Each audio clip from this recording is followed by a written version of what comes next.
Hello, and so we're back, Marineland once again, and hopefully for a new ride for 2021 Star Voyager.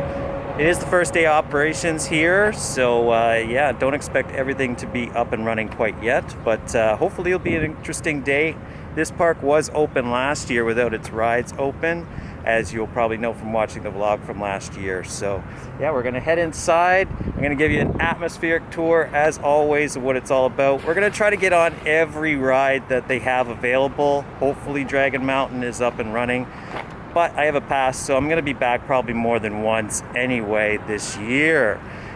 So here we go. It's Marineland 2021. Fingers crossed for Star Voyager.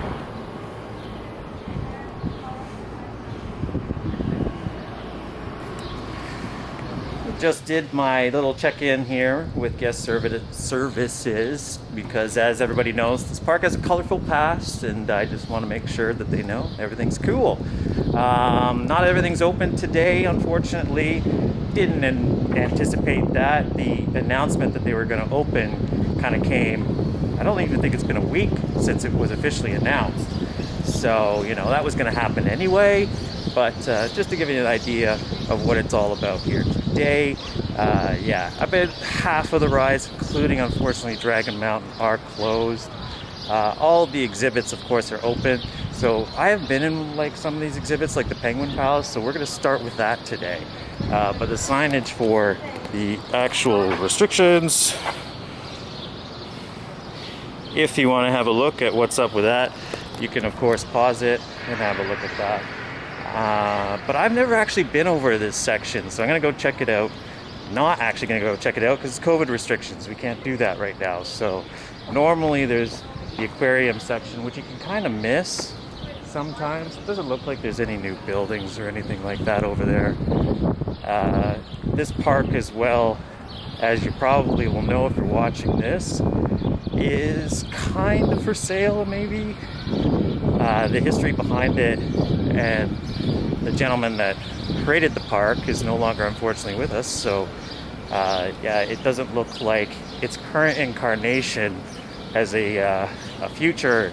They're looking for someone new or a fresh owner to bring new life to the park, essentially.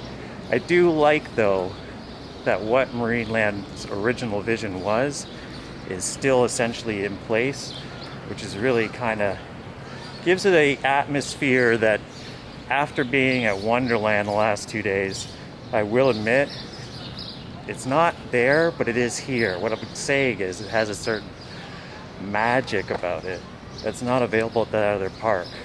Maybe it's the no music. There's just something different about Marineland.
All right, well, after 15 months of lockdown, this is 3 straight days for me in the blazing sun. So it's a bit to get used to. I'm very happy to be at Marineland, but very looking forward to a break already.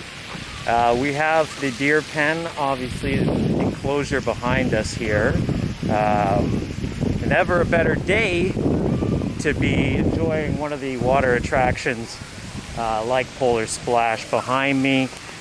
Unfortunately, me going in there on my own, I would frown upon it as well. Thus, we'll be taking a pass from frolicking in Polar Splash today. It does look great fun though. It's the first time it's been like actually up and running.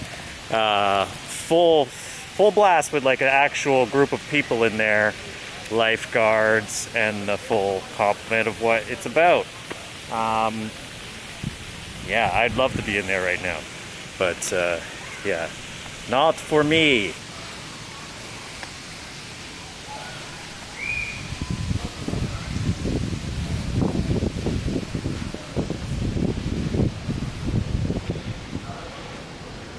Yeah.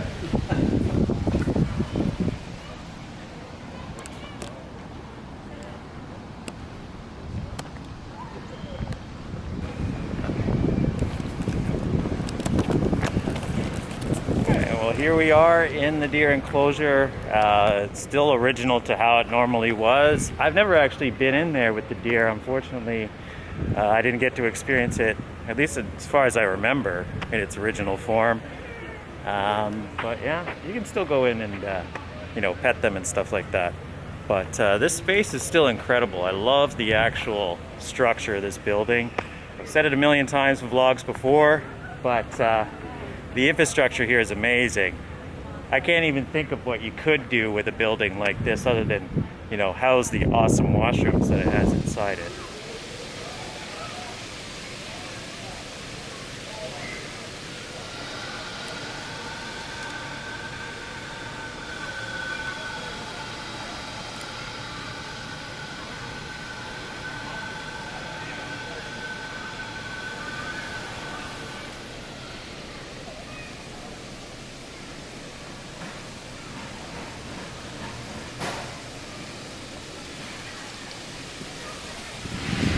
Alright, so I'm going to make a different route than I normally do. I normally actually start with the rides, which are generally on the left side of the park, and make my way to Dragon Mountain as like the peak of this visit.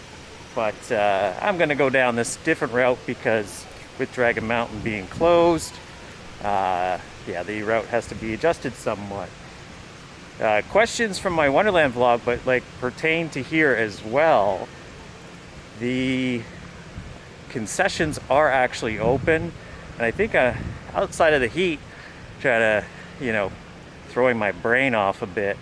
It's $2.25 for a bottle of water here, where it's $6 at Wonderland. Just pointing that out. Yeah, you got great value here at Wonderland. I almost, you know, Freudian slip there. Is that a Freudian slip? But yeah, you have great value here at Marineland for your family. So when it comes down to it, the all-in price, while it's the same price as generally admission to any park, once you're inside, you can reasonably feed yourself and enjoy refreshments at a respectable price, which is nice. Behind me is further construction from the Deer Enclosure area. As you can see, how I always emphasize how great the layout of this park, outside of it being so vast, actually is. I'm gonna try to make it, I'm almost gonna pass out here because it's so hot, and like I said, have been out for quite a while in the heat, 2 consecutive days. I'm only gonna be here for about 3 hours, I think, or less, because as there's not that much to do, and there's been other vlogs here, there's not much else to really cover until, say, the next time I'm here.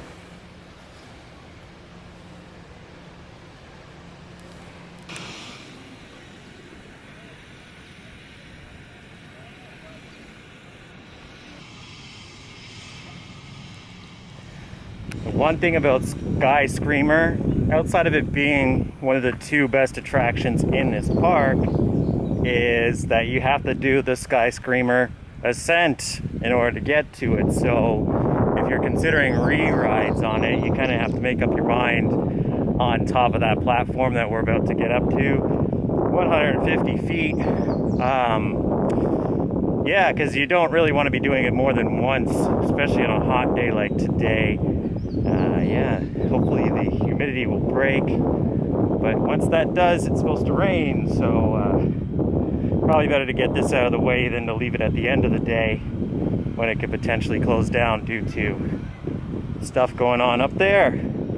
Probably another good thing to take into account when you're coming to Marineland in case the weather is a bit unpredictable. Oh my! I know I love my climbs, but I don't think I've ever enjoyed this one. I think mainly because I'm usually full of caffeine instead of water by the time I find myself doing it. And I don't wear shorts for some strange reason. I don't believe in the shorts. So I do it to myself. It's such a punishment.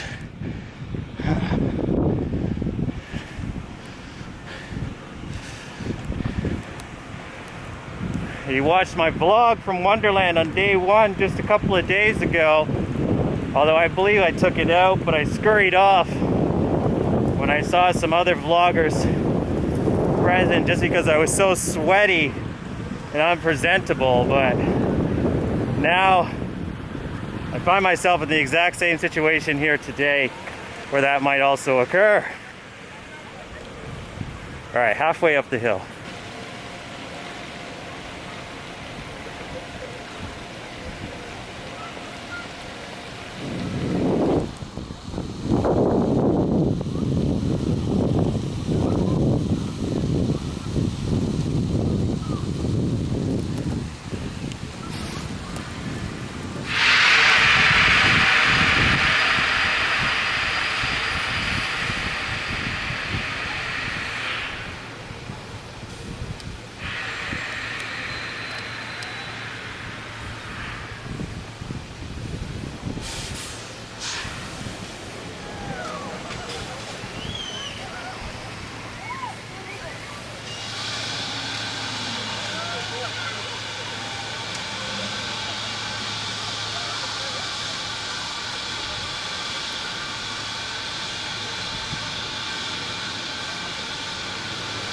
All right, about halfway up here, and the best part about this climb is that once you get to the top, I just recommend sweating it out and cleaning if you need to do it, which I definitely need to do.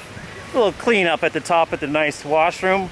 Hopefully it's open, because it's not been since I've been to this park. But I will say, this is the busiest that it's been since I've started to visit it again in the last couple years, which is great to see.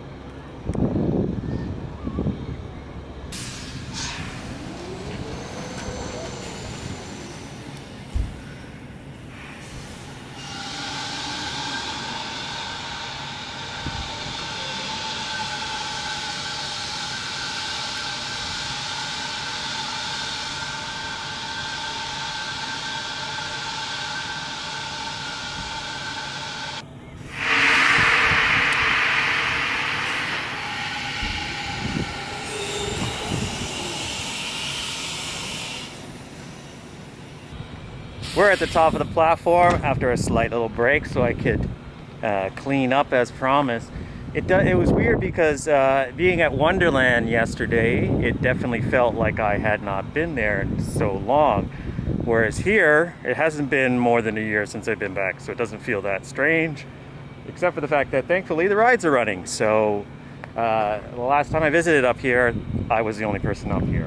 That's not the case now, as I want to say Star Voyager, but Star Voyager is not running, but Screamer is. Probably the highlight attraction of my visit here today, so going to get that out of the way early.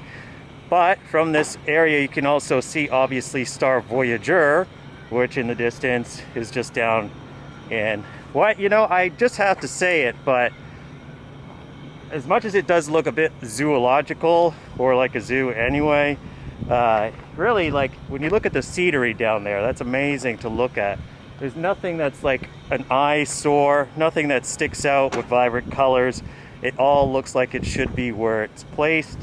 It's just organic, which is refreshing, coming from the myriad of blasting music and just an overblown, well, what am I trying to say? Like I'm trying to get the wording right, but you know, it's just a barrage and an assault of sensations at Wonderland, whereas here you get to like enjoy your time, and it's just all woods around. You can't even see any civilization on this side, which is kind of awesome considering that we're in a very big city. Not the same on that side. I'll get a shot of that over there. I'm gonna get down to Star Voyager and check that out.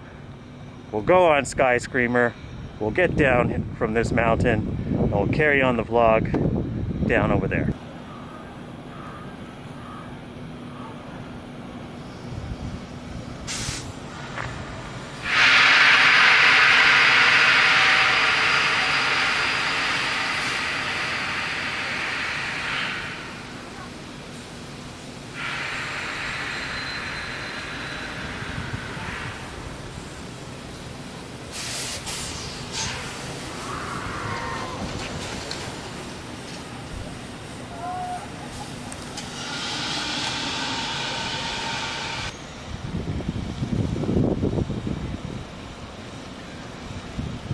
Just want to make a brief mention of it, that if you do manage to make it up here and you're worried about going to the washroom, well, the washrooms are actually open up here, so you can get the climb in and then go to the washroom.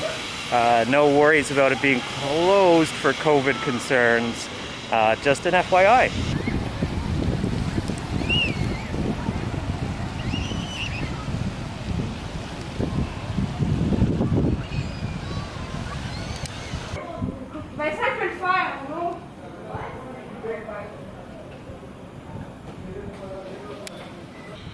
Alright, so I'm going to actually descend the mountain now because, or the platform. I don't know technically what this is called. Sky Screamer's up and running in the background, but because it is the only real thrill attraction, I guess you would say, that's running today, it's obviously got a significant queue, and they got re-riders over there too, so yeah, it's a bit of a wait.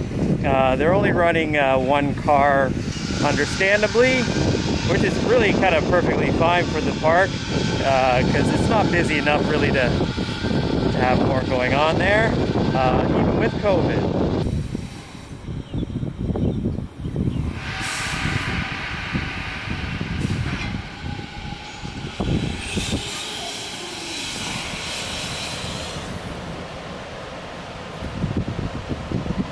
If you want to see my reaction and how I feel about Sky Screamer in total, definitely check out my first vlog.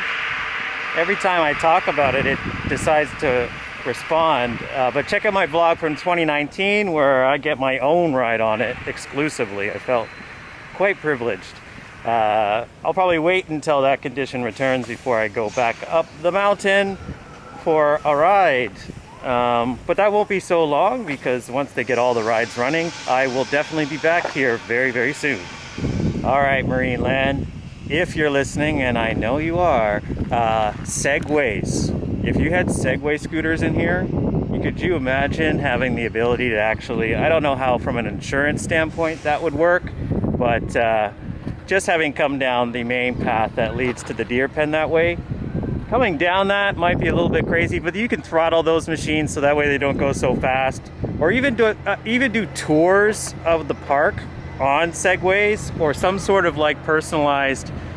I don't want this to become Disney World and have a bunch of like personal mobility vehicles everywhere, but yeah, that would definitely be a cool idea, because even for like 10-15 bucks, I would definitely do it myself. All right, Marineland is a functioning zoo / zoological preserve, so always there's like machinery and stuff in the background, tractors and stuff. which you're probably used to if you've seen a vlog from here before. Exciting, however, is that Magic Experience, for the first time in quite a long time, is going to be up and running, or presumably it's going to be up and running very soon. It is actually featured on the park map again, so it is another offering that the park will have back sooner rather than later. I'll give you some highlight shots of what's going on here right now, but the cars are back. As far as I know, they were taken off site. So yeah, as much as I thought that this was going away, it actually is back. Now there's a little bit of work that needs to be done with the station and everything, because it has been disused for a couple of years, a little bit of overgrowth and all that jazz. But to be honest, nothing than a week or two of work, and I think it'll probably be ready to go, because they already have due to restrictions signs and stuff, so I think this is like a couple of weeks away from being up and running.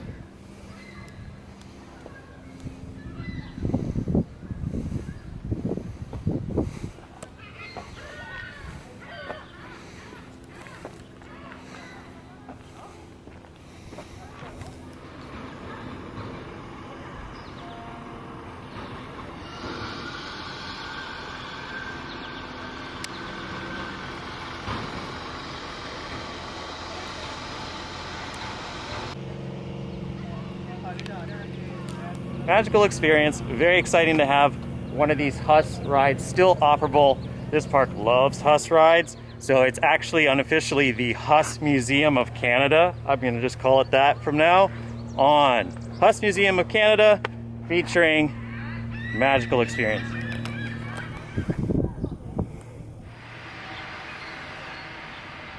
I am hoping that the reason why they had to take the ride down for a bit and get some off-site repairs is because they want to put that ride on a mental cycle, because the last time that I rode it, I just remember it being not a very exciting ride.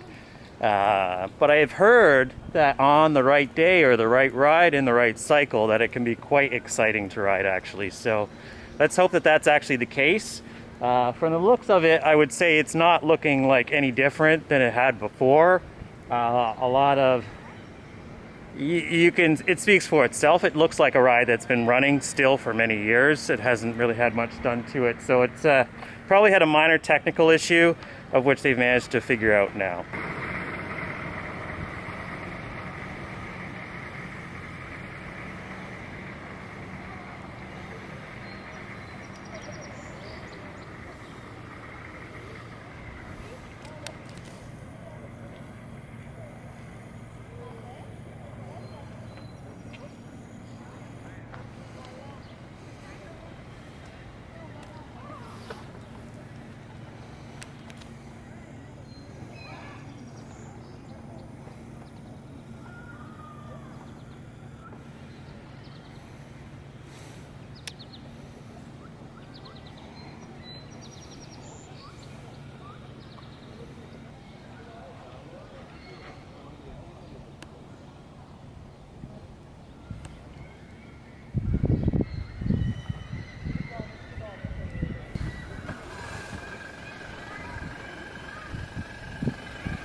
Dragon Mountain, which unfortunately I can't get up to today, but I will definitely have a big re-ride vlog of that coming soon. Yeah, still one of the best attractions in Niagara Falls as far as I'm concerned. There's a lot of kitschy stuff here and stuff that you pay 20 bucks and you're like, meh.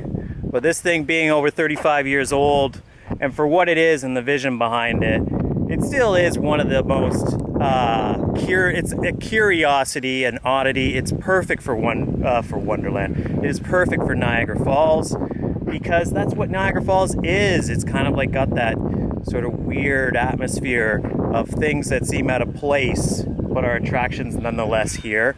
And why not have a big dragon mountain in Niagara Falls? Because, you know, we're known for having dragons as part of Niagara Falls history. Needless to say, I love it, and I'm not trying to make fun of it or make it ironic in any sense. I just find it a great attraction, and I need to celebrate it whenever I can. Now, we're over in the seldomly visited, I feel, enclosures. Can I guess each animal? I've been here before, so I generally know which one is what. But these are caribou. If you're Canadian and you don't know caribou,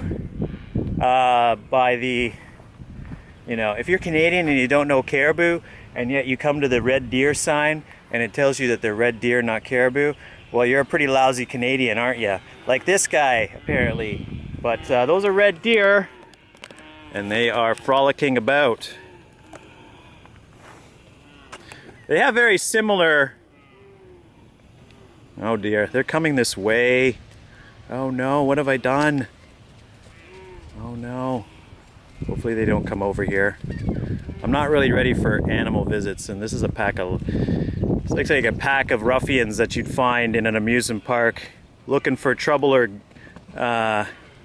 mischief. Yeah, that's the term for it, mischief. Might be also another M term that they're trying to frolic in. But I will leave this the family-friendly channel that it is. Meanwhile, there's a whole whack of them back there. It is feeding time, I think.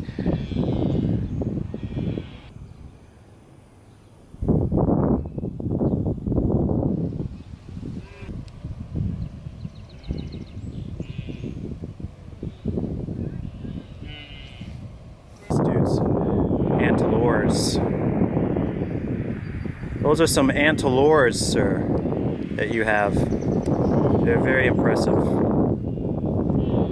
I'm sure they know how impressive they are.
music per se at Marineland, but there's a lot of noise, and that is because of the ducks and the swans. And my God, they're making quite the commotion. They're getting emotional over there.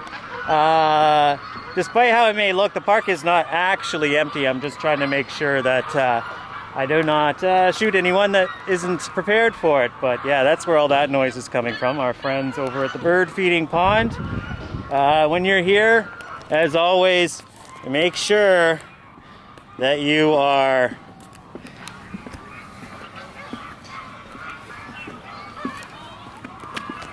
staying on the path, because not that it's not allowed, you just might step into something you don't want to step into. As I said from before, this area is just really great because it does feel like you're in the Everglades or some sort of Canadian/Florida hybrid with this grassland or marshy areas and then great views like that. You're not really going to have a view like that other than, say, Busch Gardens.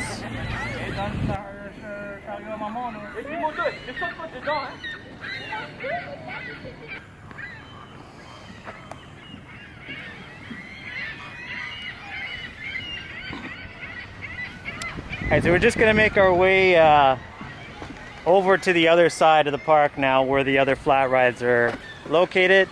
Can-Do, which you just saw some coverage of, or Can-Do Twister, and named after one of the famous original whales from this park, which is a great ride. Like for a spinning teacups ride, you know, there are many of those themed out there, but it looks very elegant where it is. It's a fantastic little ride for families, and yeah, I don't see that going anywhere anytime soon because it's bespoke.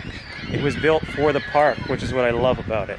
Now, over on this side, as I've said in other vlogs, there are great features as well, as far as like the time and dedication to making the rides thematically fit in to Marineland. A note on that: today we're not going to be doing any of the marine-based activities, mainly because I've covered those in other vlogs at this park, and I'll probably do that again in the next one just to conserve time for today.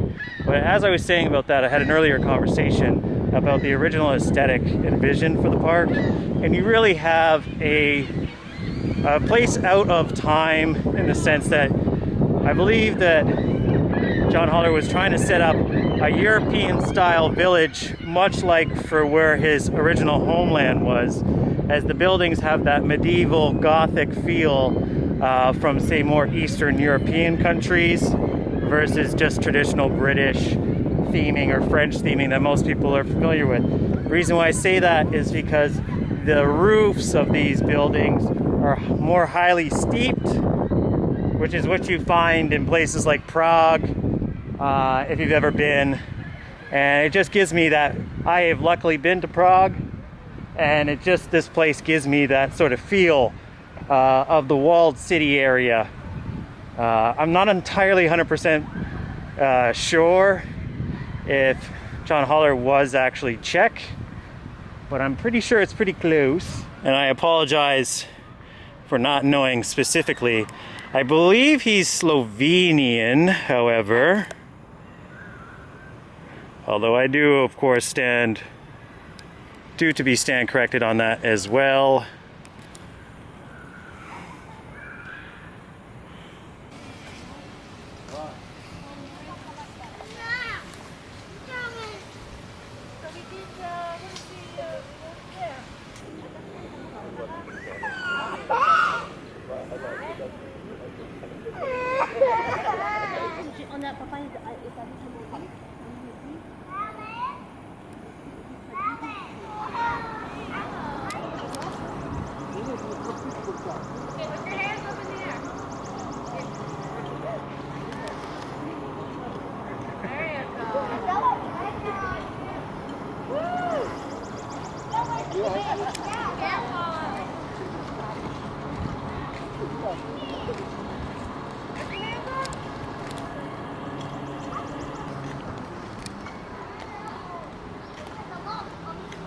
Just a little coverage of the wave swinger for you, along with the Haas Condor that isn't operating today, but I have been on previously and has a great cycle on it if you do manage to get down here.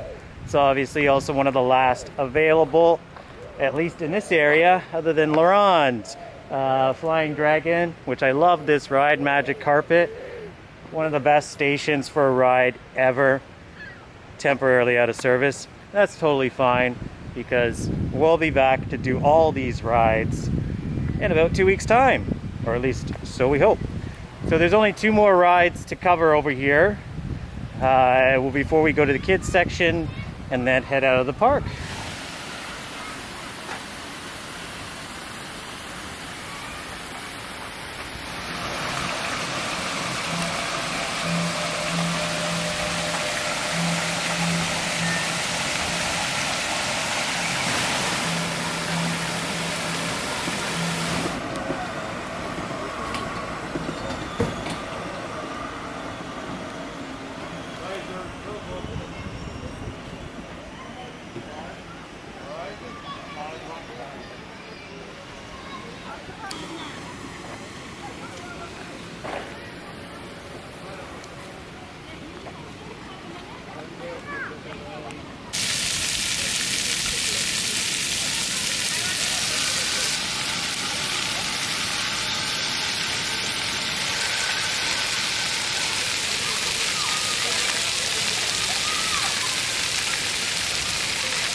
Alright, having some camera issues, so I'm going to have to make this a very brief wrap-up. A very nice day at Marineland. Everything's a walk-on. Not everything quite available, unfortunately, but look forward to another vlog in about 2 weeks' time, where I hope to do a lot more, and it should be pretty action-packed with a full complement of rides, Star Voyager to cover, and of course Dragon Mountain, amongst others. That is it for today, guys. Just a quick look at Marineland on its first official day of operations. It will be up and running fully, I would say, in the next couple of weeks. But if you're looking to visit a park and kind of get your feet wet with being nervous, maybe with crowds, no better place than this, because Marineland, even when it's busy, has plenty of space to move about. All right, guys, thanks for watching. Please do like, share, and all that kind of stuff. Hope you enjoyed it. We look forward to seeing you in a couple of weeks' time after I've taken a break from these 3 days of intensive vloggings. I can't even get my words right. All right, guys, again, thanks for watching.